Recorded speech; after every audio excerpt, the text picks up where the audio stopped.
Nung isilang ka sa mundong ito, laking tuwa ng magulang mo, at ang kamay nila ang iyong ilaw.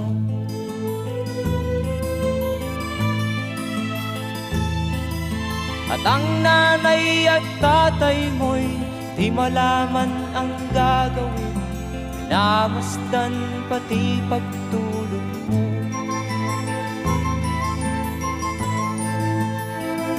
At sa gabi nagpupuyat ang iyong nanay sa pagtimpla ng gatas mo. At sa umaga na may kalong ka ng iyong amang tuwang-tuwa sa'yo.